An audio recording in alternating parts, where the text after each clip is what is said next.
Eurovision. So tonight I thought I'd do something different. We've been reviewing songs. I say we, it's just me, isn't it? I've been reviewing songs for the last couple of months on and off, and we've sort of got about halfway through, but I think time is marching on, and I don't think we're going to get to the end of that. And the semi-finals are rapidly approaching on us, so we're going to have to do some predictions in the near future. But tonight I thought I'd do something slightly different. And this is an anonymous Q&A where there's an app on Twitter called NGL, which has probably been going for about a year, but I'm old and I'm behind the times. So I got people to send in anonymous questions to the NGL app, which have then been sent to me, and I've not seen any of them before. So I've asked people, fans and non-fans, to ask me questions about Eurovision, what I think about things, as Daddy Freya once said, and go from there. This could be funny, this could be boring as hell, this could be absolutely awful. It could just be 15 questions of borderline abuse. So we'll see. I put it out on Facebook as well for my sort of non-Eurovision friends. So maybe they will ask me something ridiculous as we go on. So like I say, I've not seen these questions before. There's 15 of them at the moment. So let's go through them all. Question 1.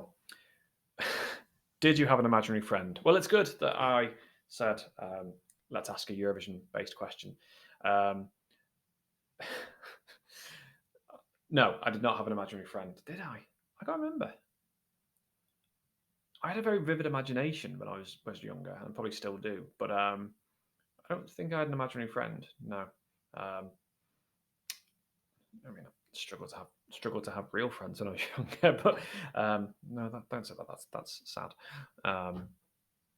No, I did not have an imaginary friend. I can't even make that into a Eurovision thing. So thanks for that, but no, I did not. And even they probably think I was a dick as well. So okay, right. An actual Eurovision question. What are your predictions on Loren's alternative staging in Liverpool? Right, that's an interesting one. So for those of you that don't know, when Loren won the Melody Festivalen, she did so with a staging that involved lying on the floor underneath a giant, incredibly heavy LCD screen that sort of had thunderbolts and things playing across it, and it would gradually raise up as she stood up and would become part of the thing. The problem is that apparently it is too heavy to be used in Liverpool, or something to do either. I don't know the exact truth of it, but it's either that the roof can't hold the weight of it, or that the production cost is more than what is allowable. I don't know, but anyway, they have to redo it. I've heard rumours that there's going to be some sort of costume lighting, and everyone has immediately gone to Electro Velvet as to whether that's going to be done. I don't know. I mean, is there not a way you can do this in a more lightweight manner? I don't know. I don't know enough about it, but we've had plenty of projection screens. I mean, Sweden with Heroes and Russia more recently. Could they not just? I don't know. Maybe they could tilt it and then raise it, sort of like a sort of lean-to, and then raise it up. I don't know. I've absolutely no idea how they could do that. I think the important thing for Loren's song is that it's the filming quality. It's the fact that it looks sort of very cinematic, and it looks like you're watching a very well shot music video rather than a live stage act. Now, Benjamin Ingrosso got a lot of criticism for the fact that on TV you felt like you weren't watching a stage act; it felt like you were watching a music video. But Loren, maybe I'll get away with that.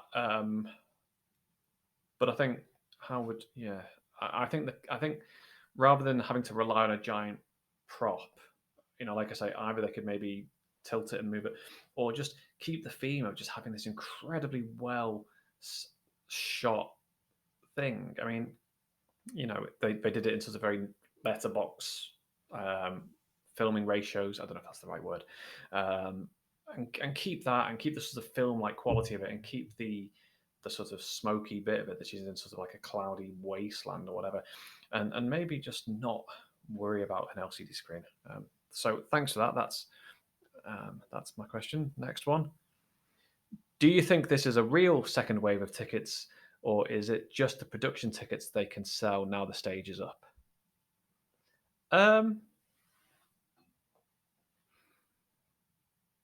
Do you think this is a real second wave of tickets, or is it just the production tickets they can sell now the stage is up? Well, I think the second wave is always because we don't quite know how many how many tickets can be available, isn't it? So they sell tickets making a sort of best guess estimate based on how big the stage is going to be and um, how big the green room is going to be, and then they make estimates from there.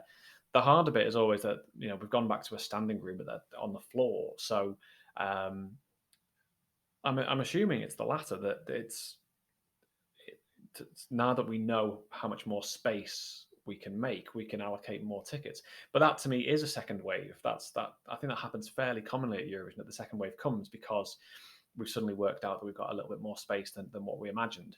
Um, I don't think it's the case that they withheld a set of tickets and then when now we need to give these away. I think this is because they've suddenly realised there's maybe a bit more space.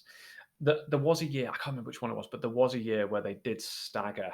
So it's like we know that there's I don't know, we know that there's 10,000 tickets, but we're going to get rid of 5,000 of them now and 5,000 of them later on. I'm trying to think which one it was. I can't remember, but I've got a feeling this is to do with the the staging changing and that more people, or that tickets have been given back, or that corporate tickets haven't been sold, or whatever. Although, if you're a corporation paying £45,000 for a box at Eurovision, then you probably have more money than sense. So cool, thank you for that. Right, number 4. Favorite ever, favorite ever UK entry. Mine is Francis Ruffel. I can almost guess who's asked that question. If I'm guessing it right, I think most fans who follow me on Twitter. I say that like I get followed by loads of people. I absolutely don't. But everyone will know that my absolute favourite UK Eurovision entry of all time is the most robbed man in history, Scott Fitzgerald and Go. And I like that song for a lot of reasons. And I've said this I took part in Desert Island Disco, which is a great little podcast. Um, and we talked about my love of Go there.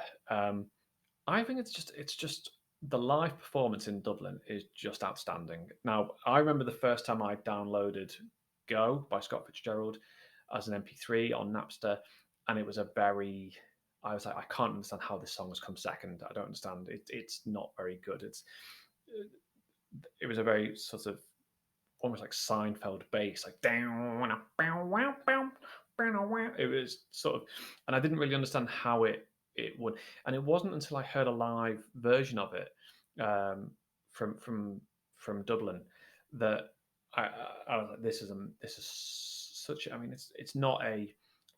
Let's be under no illusion. It was not typical of sort of the pop scene in 1988 by any stretch of imagination, but it's I think the strings in it are absolutely beautiful. I think the brass work that goes on behind and in each chorus is really nice. The other really interesting thing about Go is how it progressed as a song throughout its journey from national final to Eurovision. So, for example, it was previewed on the Wogan show with a small orchestra, and it's a very sort of light sounding song, almost like lift music.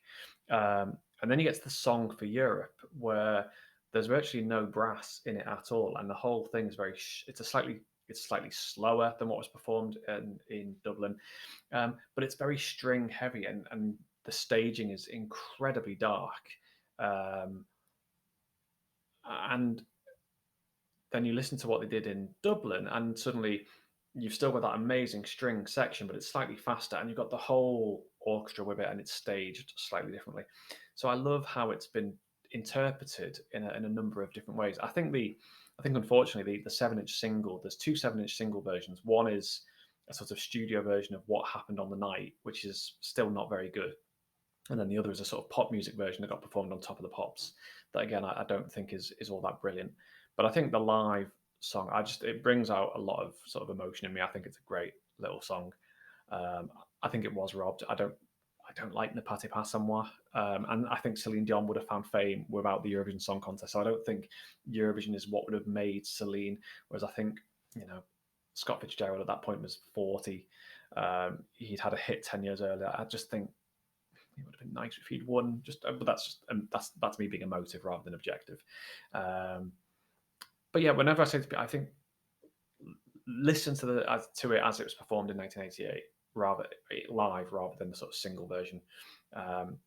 The other thing is that it's been covered a number of times. So Philip Kirkorov did a cover of it, but we'll not talk about that. And Renee Froger, Dutch singer, did a really lovely cover of it, which you can buy on iTunes. It's really nice. It's a much more jazzy, slower sort of piano version of the song. And Julie Forsyth herself has done it, and her husband Dominic Grant has also done a version of it. So I think it's quite a versatile song in the way that different arrangers tackled it. So yeah, and I think it's a song about being dumped and being left and heartbreak. And I think when I first heard it as a teenager, I quite sort of liked that as a sort of. I think I identified as a hopeless romantic for whatever reason. I wasn't. I was just very shy. But yeah, I've had many drunken nights where I've listened to it because I'm pathetic. Okay, so thank you for that. But I think we all knew what the answer was going to be there. Oh, we've got a few more questions pop up. Excellent. Is Martin Osterdahl good or bad for the contest? In what way? I mean, you may as well ask me: is Clifford Brown good or bad for the contest? What has he done something that I don't know about? I mean, if we're talking about the way the rules of the contest have changed, I'm not a big fan of televoting only in the semi-finals. I think juries were important. I appreciate six juries did a bad thing last year, but I think throwing the baby out with the bathwater was not the right thing to do. I just think find a different way for the juries to conduct their business without trying to rig the contest. And I think one of the ways you do that is not ask people to rank songs. Ask them to score the song out of 10, rather than give a ranking. Because I think you can say, well, I'll put your song first if you put my song first. Whereas if you're scoring songs out of maybe 5 or 10, you're limiting the amount of variability that you can produce. So I don't like the decision. I mean, I don't know how much Martin Osterdahl is personally responsible for those individual decisions. So it's difficult. I think I think he does the job well. Obviously, it was very unusual watching him give 6 sets of votes out. And again, I'm not sure, was that the right thing to do? I don't know. Look, they had to hastily bodge a solution together in 2 days before the final. So who knows? I think, obviously, you compare catchphrases. I think everyone prefers John Olasand's catchphrase, which has completely gone out of my head. But Martin Osterlin is, who says, which one says "take it away"? Oh my god, I've completely forgotten. I don't know. I don't know if he's done anything else particularly bad for the contest. And again, I don't know how powerful one executive supervisor is in the contest. I'm sure there's a committee of people that makes a lot of these decisions. Sounds as though the BBC have been given a lot of editorial freedom to do whatever they want this year, which I think is good. I'd need to know more about what he may or may not have done to make that worthwhile. But thank you. What's the most expensive thing I own? I mean, it's not my Eurovision tickets because they cost me quite a lot this year. And there's a serious point there about how expensive Eurovision is. And there's good and bad arguments made either way. I heard a really good argument that you're paying for 26 different artists, and if those 26 artists bring 5 more people on stage with them, you're actually paying for 170 odd people in a 3-hour, 4-hour show. So that's why the cost of it is quite expensive. What's the most expensive thing I own? My house, maybe. I mean, I'm paying the mortgage on it, but I suppose I don't know if I count as a homeowner. The most expensive thing I own outright. So I suppose the most expensive thing I own outright that's sort of not being repaid over 30 crippling years would be.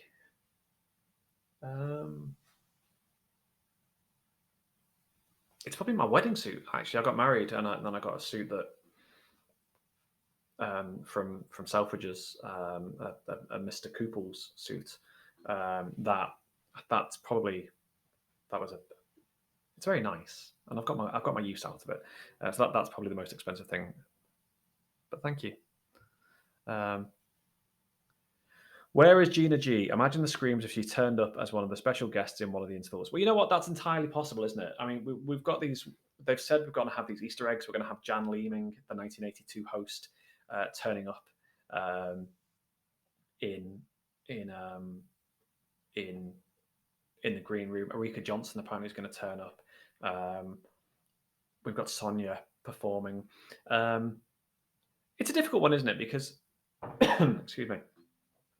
What you don't want, the BBC have been very clear in saying, look, we want to be progressive in how we view Eurovision. So let's focus on the last maybe 10, 20 years where the quality of song has really improved, particularly in the last 5 years. Let's focus on that quality threshold and the really good acts that have come to Eurovision. And let's maybe focus less on Belgians in purple jumpsuits and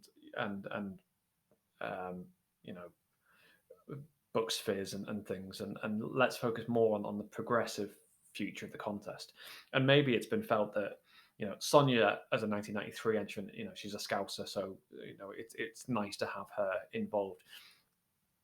Gina G, is unfortunately, Gina G is part of that sort of historical contest. She took part in 1996, so we're talking 27 years ago. But again, it was our last successful. I think it was our last number one entry in the UK chart. So it was obviously a good attempt at representing what was modern pop at the time. So yeah, maybe there is a space for it.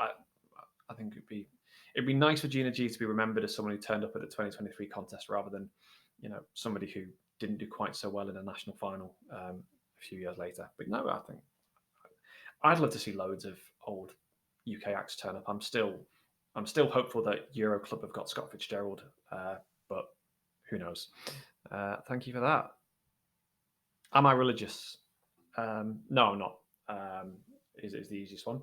I don't believe in a god, but I'm I respect that other people have religion, and many people draw strength and happiness from having a faith, and I think that's brilliant. My son, actually, I'm going to deviate wildly. This isn't Eurovision, but my son asked me recently if I believe in a god, and I always thought I'd be down the line of him and say, look, I don't think there is one, and maybe go as far as to say there isn't one. And I couldn't, I didn't. And what I actually said was, do you believe that there's one? And he said, yes, I think there is. And I said, well, that's all that matters.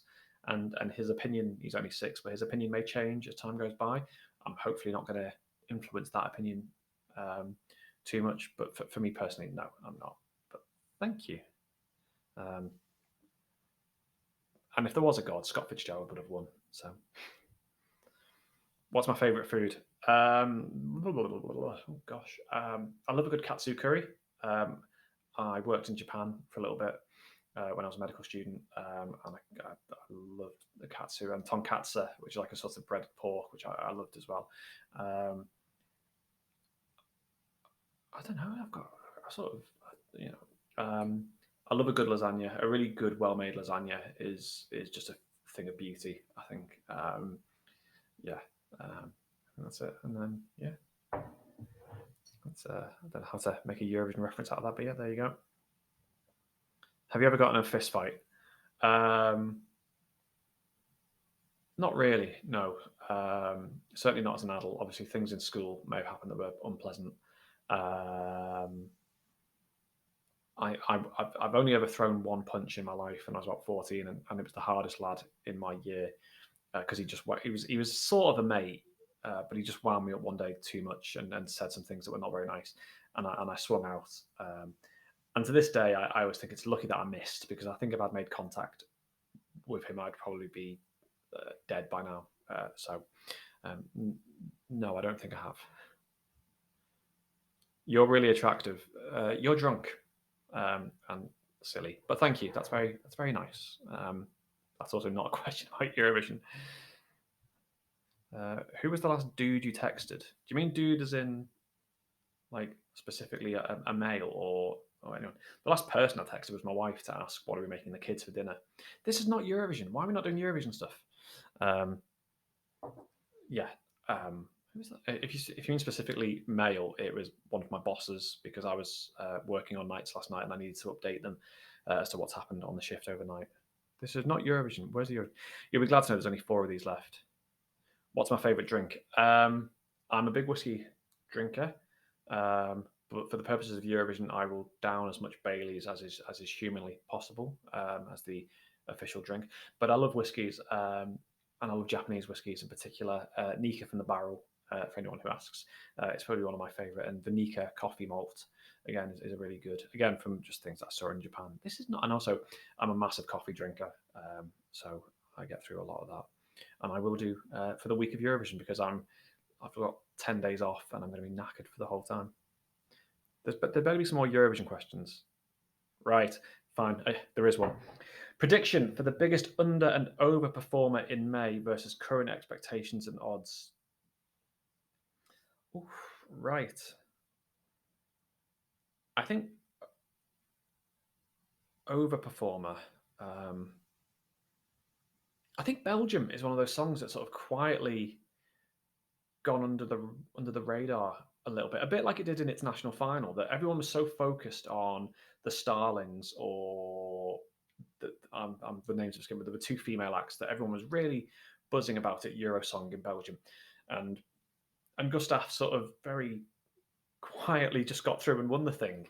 And I think I interviewed him last week, and I think if he puts on a good big show, and he said they've got some big plans to make much better use of the stage, I think he could qualify. And I think that it's one of those sort of anthemic sort of songs that's got a very sort of 90s feel to it, and I think people could get behind that, and I think it could perform better than what people are expecting.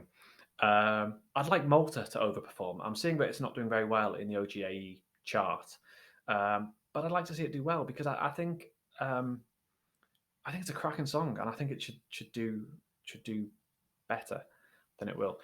Prediction for biggest underperformer. Well, that's a more difficult one. I don't like being sort of negative about things and stuff, and sort of trying to see, who are the popular songs at the moment. Well, Spain, Sweden, Norway, Finland. I think there's a chance that maybe Norway might not do as well as expected. Maybe if I think about that list, or maybe France. I think, I don't know. I think I don't like to be negative about songs and sort of say, oh, this one's not going to, because there are some absolute crackers this year, and unfortunately people have to lose out. I think Sweden and Finland will come up in the top 5 as people are predicting, and I think that will run to form. Underperforming, yeah, I don't know. That's a hard one, I think, and I think maybe Norway might be there, but I think it will definitely qualify. Yeah. Okay. Thank you for that. Right, just 2 to go.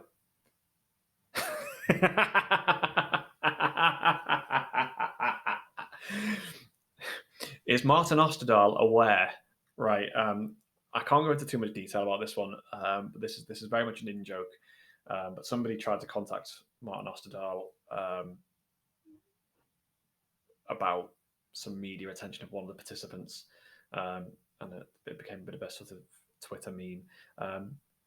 I'm sure he couldn't care less in answer to the particular problem. Right, and the final one. If you could go back in, right, if you could go back in time and make Go win the Eurovision, but the price to pay is that the UK could never, ever, ever win the Eurovision again, would you do it?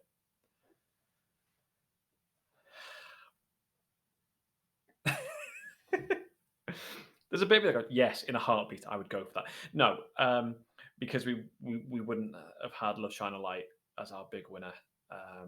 But actually, I mean, the question you're asking there is, well, no, I suppose actually the question you're asking there is, could you have Go win but never have Katrina win? I could sort of go for that. But if you're saying if you could have Go win but we could never ever win, I mean, the question then is could we ever win again? I mean, we came so damn close last year. I think there's a lot of strong songs this year that make the UK's odds slightly less favourable. I still think May has done a fantastic job of a fantastic song, and I think she's definitely a possibility for the top 5. So would I? I'd say no, and I think the reason why is because, as I said before, the commercially released version of Go is not very strong, whereas the orchestral live version is absolutely outstanding. But I think as a chart song, people would remember the single version rather than the orchestra version. So no, I would. I'd like, and also I want to see the UK win in my lifetime. I was 12 when Katrina won. I remember watching it, but I remember being sort of happy, but not all that. Whereas now, as a sort of committed fan, I want to be in a lifetime where I can have that feeling of the UK winning it. Whereas I was only 3 when Scott Fitzgerald did the contest. So no, reluctantly, I would say no. I would rather that the UK win again and get the chance to host it again, back in Liverpool, because we've done such a good job. No, but obviously that will never happen. But yeah, but I'd like the UK to win again. I'd like the UK to host it again. I'd like to go to another city and spend 2 weeks in another city and get fleeced for Airbnb like everyone else unfortunately has at the moment. And that's that. Right. That is all. And so there were 1, 3, 6, 9, 12. There were 16 questions there, and some of them were even about Eurovision.